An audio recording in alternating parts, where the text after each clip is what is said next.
Hello बच्चों, science वाले गुरुजी में फिर से आपका बहुत बहुत स्वागत है। बच्चों, आज की इस वीडियो में हम जैव प्रक्रम चैप्टर को स्टार्ट करने वाले हैं, जो 10th क्लास साइंस का 5th नंबर चैप्टर होने वाला है। इससे पहले क्या है, 4 चैप्टर है वो अपने कंप्लीट वीडियो अपलोड कर दिए हैं। इसकी पीडीएफ कैसे प्राप्त होगी वो भी आपको एक वीडियो के माध्यम में बता दिया गया, किस प्रकार की आप पीडीएफ प्राप्त कर सकते हो। और आज के ये जो वीडियो है जैव प्रक्रम में, यानी जो बायोलॉजी पोर्शन है वो स्टार्ट करने वाले हैं। तो बच्चों देखो, फर्स्ट अपने बात करते हैं कि सजीव किसे कहेंगे आप, यानी सजीव क्या होता है, निर्जीव क्या होते हैं, उनके बारे में अपने बात।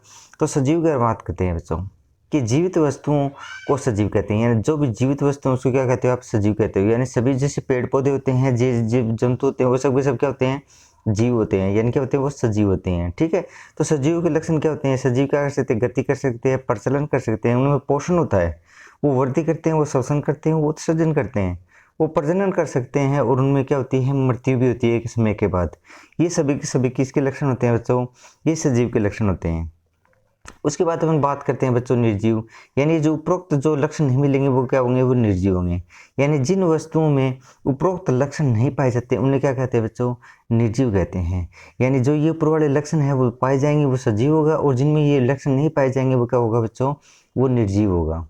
उसके बाद अपन बात करते हैं, जैसे चैप्टर का नाम ही है जैव प्रक्रम। जैव प्रक्रम होता क्या है, यानी नाम से पता चल रहा है जीवों में होने वाले प्रक्रम को क्या कहते हैं, यहाँ पर जैव प्रक्रम कहते हैं।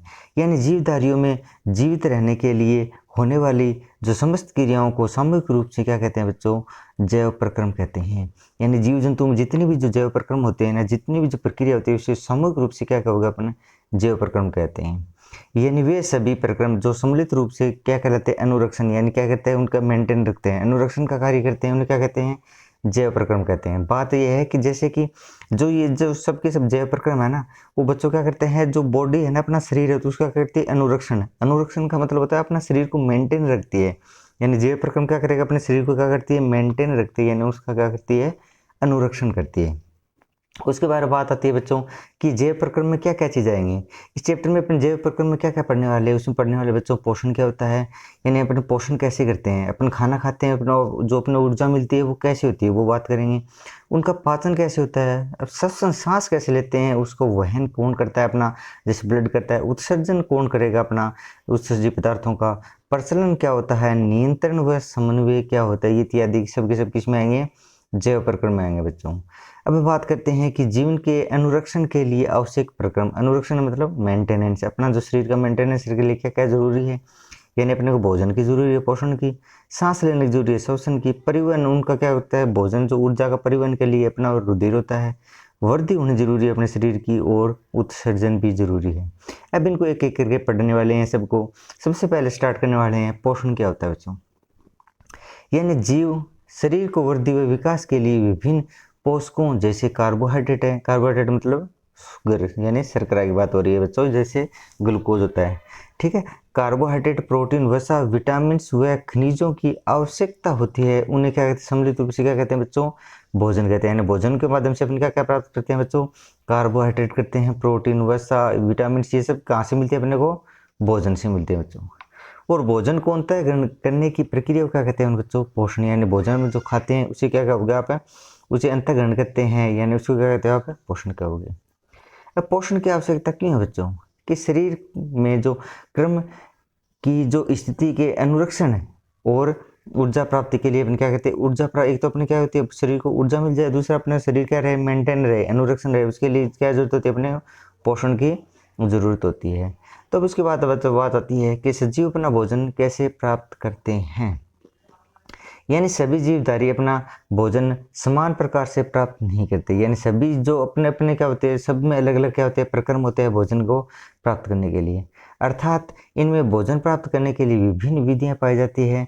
भोजन प्राप्त करने की विधि के आधार पर ही जीवधारियों को दो समूह में वर्गीकृत किया गया, यानी जैसे जैसे भोजन प्राप्त करने की विधि उनके हिसाब से दो भागों में बांट दिया।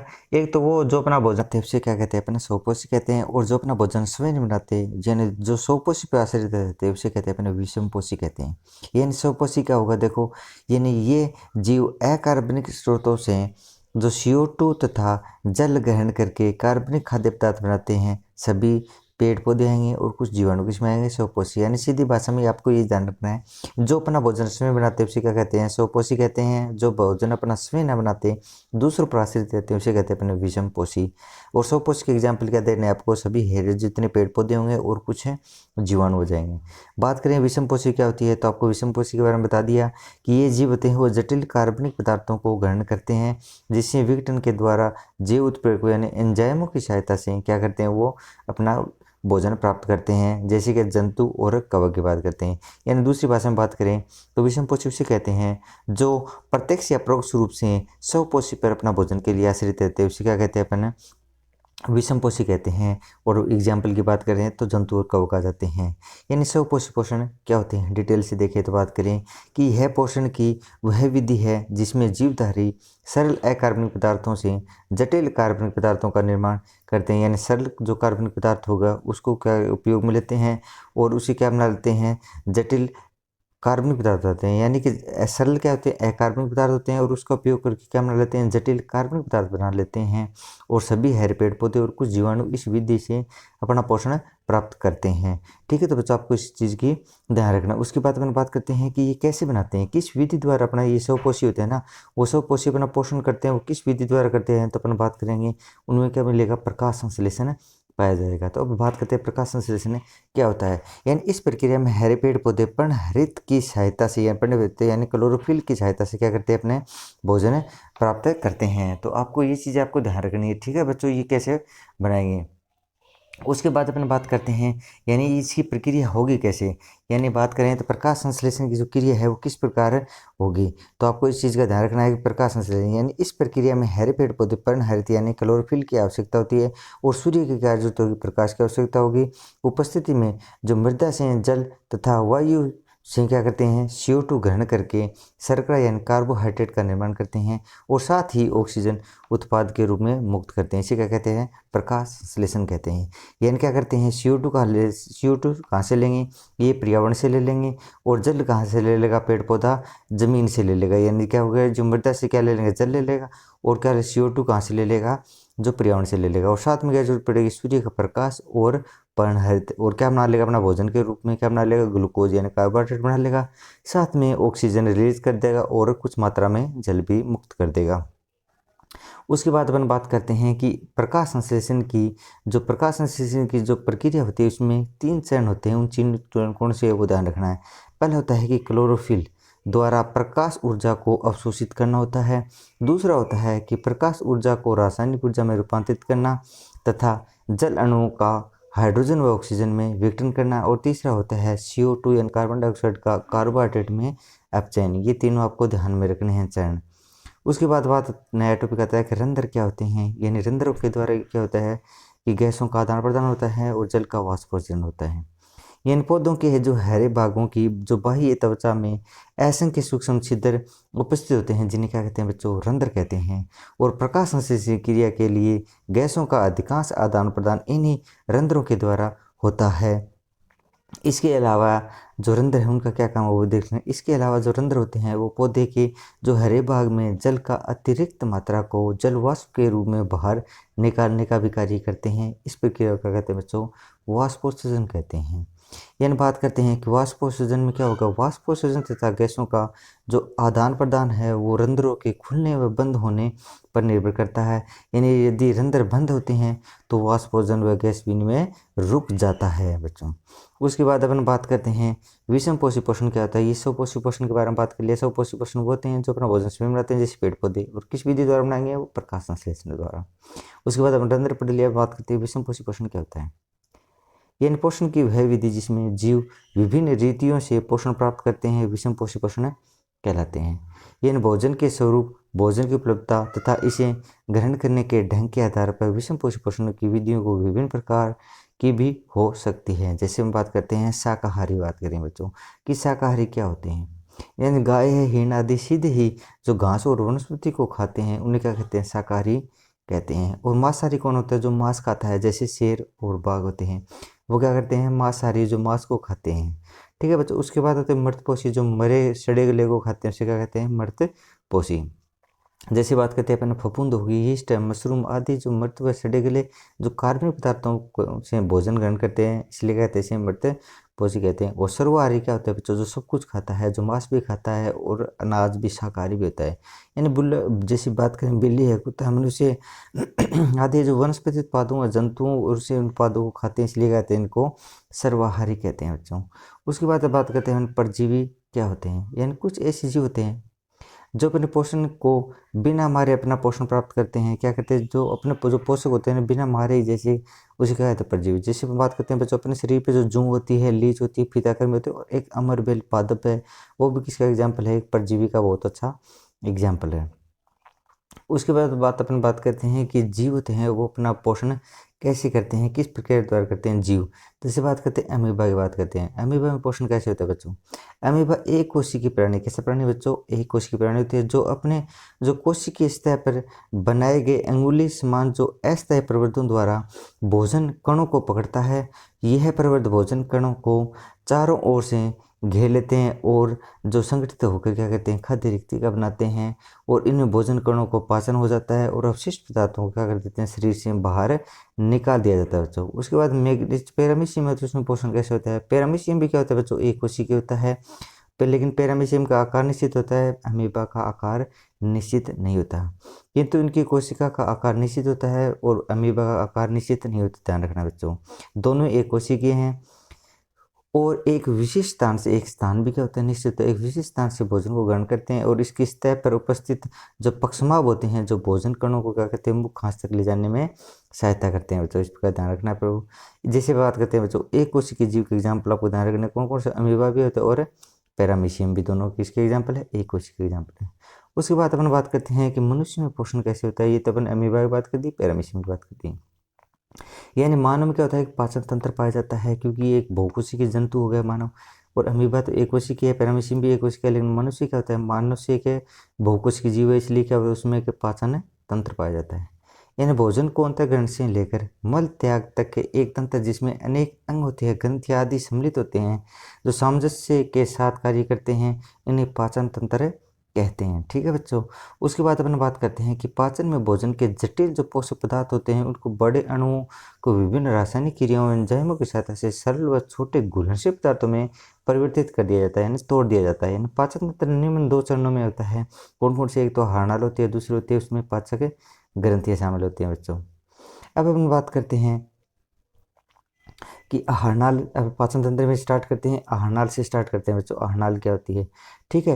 ये मनुष्य के आहारनाल लंबी कुंडलित और पेशी संरचना है जो मुख से लेकर गुदा तक फैली रहती है, और मनुष्य में आहारनाल लगभग 8 से 10 मीटर लंबी होती है। और आहारनाल के प्रमुख अंग कौन कौन से हैं देखना आप। आहारनाल में कौन कौन से अंग पढ़ना है अपने को, मुख पढ़ना है, ग्रसनी पढ़नी है, ग्रासनाल, आमाशय, छोटी आंत और बड़ी आंत, ये किस में होगी, आहारनाल में आएगी। सबसे पहले अपन बात करते हैं मुख की।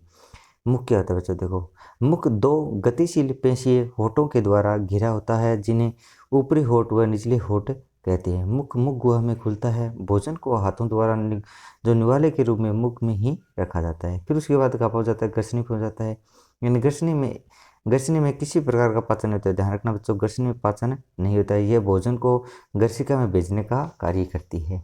उसके बाद अपन बात करते हैं बच्चों ग्रासनाल क्या होता है। ये ग्रसनी को आमाशय से जोड़ने का कार्य करता है और इसमें भी किसी प्रकार का पाचन नहीं होता है बच्चों, ये भी ध्यान रखना है आपको। उसके बाद आता है बच्चों आमाशय की बात करते हैं, तो आमाशय में भोजन क्या होता है, पाचन का कार्य करता है, जहाँ 3 से 4 घंटे तक भोजन रहता है बच्चों। उसके बाद आता है छोटी आंत, यानी सबसे ज़्यादा पाचन का होता है छोटी आंत में होता है बच्चों।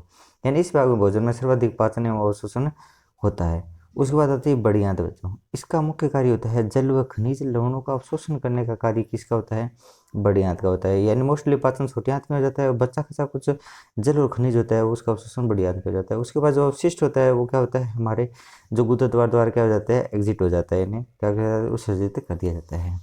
यानी इसके बाद हम बात करते हैं कि अमाशय में, जैसे हमारे अमाशय में जो अम्ल की भूमिका क्या होती है। जो अमाशय में जो भोजन पहुंचता है तो उसका पाचन कैसे होता है, उसमें क्या होता है, जैसे अम्ल होते हैं, कौन कौन कैसे काम करते हैं वो ध्यान रखना बच्चों।